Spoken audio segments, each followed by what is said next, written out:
On today's episode, I'm doing a solo, and it was inspired by Jordan Peterson, the professor at the University of Toronto, and his book, which is called 12 Rules for Life, An Antidote to Chaos. I got the book, and then I was inspired to create my own 12 Rules of Life, and I'm actually going to give you 12.5 Rules of Life in this podcast. I had a lot of fun putting this together, and I hope you enjoy it. Thank you.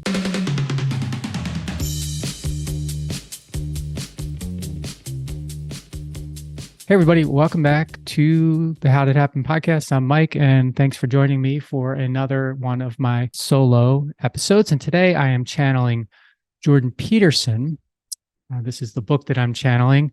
It's called Jordan Peterson's 12 Rules for Life, An Antidote to Chaos. The book was recommended to me by my friend, Mary Brown. Although it's a multi-million copy bestseller, and I've heard Jordan Peterson many times, I don't think I had heard of the book, or maybe I heard of it in passing or whatever. But anyway, I got the book, and it inspired me to think about my own rules of life. So you can get his book, Jordan Peterson's book, which I'm showing you right now, and you can read about his 12 rules of life. Of course, as you can see, it's a pretty thick book, so he's going to go into it in much more detail on his 12 rules than I am on this little solo podcast episode. But nonetheless, I don't know that before I read this, that I've thought that much about rules of life, but I guess I've always had rules. You probably have rules that you follow all the time, but I never really thought about, distilling them into 12 or into a list of any sort of rules. And reading his book made me think, well, maybe I should. So I hope you get some value from this. And here we go. My 12 rules for life, or 12 rules of life, inspired by Jordan Peterson. Number 1, hold doors open, look people in the eye, say hello, and smile. Number 2, words matter, especially the ones you tell yourself, and your story matters. That's a really important one. I find that lots of people that I run into, whether they're super successful people or whether they're just normal people like you and me, they don't always have an appreciation for how powerful words are, how powerful the words you tell other people are, and how powerful the words you tell yourself are as well. Your brain is like, I heard Jim Quick once say that your brain is a supercomputer and it's getting all of its inputs from you. And what you tell yourself is one of the biggest inputs it gets, and it really means a lot. So words matter. Number 3, surround yourself with people you like and who care about you. That sounds like a simple one. Surround yourself with people you like and people who care about you. But it's a little trickier. I think you'll agree with me. It's a little trickier than it seems, because oftentimes you think you have to hang around with people for other reasons than liking them or thinking they care about you. And it's not always possible. But to the extent that it is possible, to the extent that you can, I think it's a really good idea to surround yourself with people who you like and people who care about you.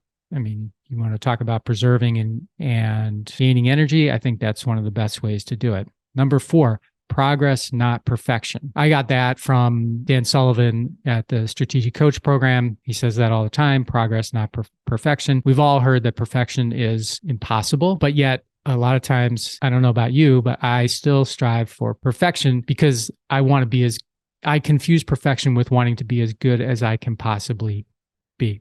So rather than perfection, I've adopted this other saying, which is the best is yet to come. So I know I'll never be perfect, but I know that I can always be better. And so I'm just going to run with the best is yet to come. Number 5, be a parent that your child wants to emulate and not one that they feel they need to emulate. And I think there's an important distinction there. And I'm certainly not going to say that I'm an expert on parenting. I'm not, very far from it. But I think it's a good idea for those of you who are parents, maybe you'll agree with me that your children need to develop their own lives, but you sure hope that they just decide or make the choice to emulate at least some of who you are and some of what you've taught them. And what I mean by they don't feel like they need to is it seems like there are some parents who not only want their children to emulate them, but I guess they want it badly. That's the only way that they could have a successful child is for the child to emulate them. And I don't think that's necessarily helpful. So instead, and that's a lot of pressure on both sides. So instead, just be the parent that your child wants to emulate. Number 6, we've all got problems. Remember yours before you expose or take advantage of others. This is an important one for me because the last thing I want to do is dump my problems on somebody else, especially if they're not paying me to dump my problems on them, or I'm not paying them to dump my problems on them, or vice versa. There's a lot of people, it seems like, and I find myself in this, maybe you do too sometimes, who think that complaining to someone else is somehow cathartic. And maybe it is mildly, but we all have our problems. And I would rather work through my problems than dump them on to somebody else. It's like sort of an invasion or an intrusion. While people are nice about it and they really don't want it and don't need it because they got their own problems. And I don't mind helping people with problems, and I don't mind people helping me with my problems, but I don't want to make it an obligation of someone to do so. Number 7, shiny objects might be horseshit. So I'm a lot of people like to say entrepreneurs are ADD. It's kind of like, well, there's a badge of honor. I don't know that I'm ADD or not, but I'm certainly curious about a lot of things, and I can be easily distracted or get curious about things in the moment that probably aren't where I should be putting my energy at the time, or is causing me to take my eye off of a ball that I should be more focused on. So just be careful. Be careful that just because something grabs your attention doesn't necessarily mean it's worth your attention. Number 8, how does doing this hard thing make me better? So I'm a fan of hard things, not like David Goggins hard things, but I'm a fan of hard things. I like to challenge myself to do new hard things. Like, for example, doing the podcast in the beginning 4+ years ago, that was a really hard thing for me. I didn't want to do it and it scared me and I didn't know if I'd be any good at it. And then transitioning, again, sticking with the podcast, to doing video of the podcast, which I had only had an audio podcast up until a couple of years ago. And I didn't want to do that because it was hard and I didn't think I would be any good at it. And then it was doing solo podcasts, which I do now every week. I didn't want to do that. I didn't want to do that because I thought it would be hard and I thought I would make a lot of excuses in my mind not to do the hard thing. But I think it was Confucius or somebody said, a journey of 1,000 miles starts with the first step, and every hard thing that's in front of you, or everything that you think is hard, everything I've thought is hard, I can make progress on with just one step. And so getting back to number 4, Dan Sullivan's progress, not perfection, doing a hard thing, I don't have to be perfect at it. And I think that's a fear too. Like, oh my gosh, I'm going to suck at this. Well, you probably are going to suck at it. That's why it's hard. But hard things make you better. Hard things give you confidence.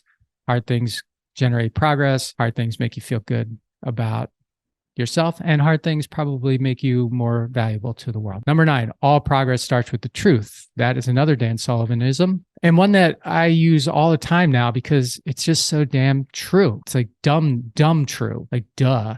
Of course, all progress starts with the truth, but how many of us want to make excuses for not making progress by telling ourselves some type of lie that's not accurate? So it's helped me quite a bit. Like whenever I'm thinking about saying, well, you know what? All progress starts with the truth, Mike. So maybe the truth is that you don't want to do this. Maybe the truth is that you're scared to do this. Maybe the truth is that you have no idea how to do this. Whatever it is, the first step for me to get past it is to acknowledge the truth and then, take that first step like the hard thing. And number 9. Number 10, take the best away from every interaction and leave the rest behind. Number 11, say what you mean to the best of your ability. I love clarity. I love directness. I don't like people that are like prickish about it, but I like directness. I like clarity. I like knowing exactly what is expected of me. I like having people around me know exactly what's expected of them.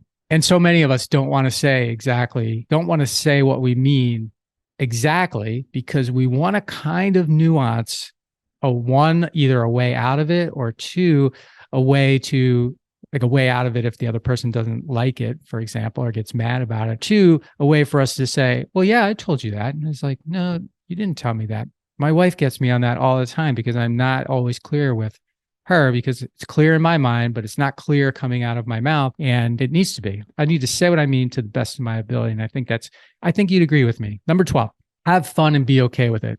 Don't take yourself too seriously. I am going to admit to you that is one that I hope I'm getting better at, but I've struggled at over the years. I'm not a naturally go to fun person, and I struggle with it. And I don't know why. And then the taking yourself too seriously, for a long time, I took myself too seriously. And maybe you're taking yourself too seriously now, or maybe you've you're one of those people who does not take themselves too seriously. I really like people who don't take themselves too seriously. I feel like I'm making progress towards that.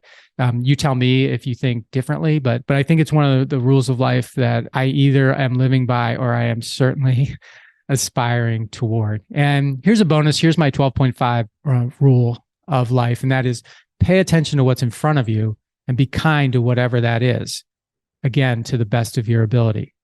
Pay attention to what's in front of you and be kind to whatever it is or whomever it is to the best of your ability. So there you go. That's my Jordan Peterson inspired 12 rules for life. And I do thank you for investing your energy and time with me in this podcast today. And I hope you've gotten a return on that investment. If you have, please share the episode, follow the podcast if you are not currently following the podcast, so that every episode comes to you automatically. And until next time, please maximize your greatness and make your future your property, a property that you are proud to own. Hey, everybody. Thanks for listening to the show. And before you go, I just have 3 requests for you. 1, if you like what I'm doing, please consider subscribing or following the podcast on whatever podcast platform you prefer. If you're really into it, leave me a review, write something nice about me, give me 5 stars or whatever you feel is most appropriate. Number 2, I've got a book. It's called Ownership: How Getting Selfish Got Me Unstuck. It's an Amazon bestseller. And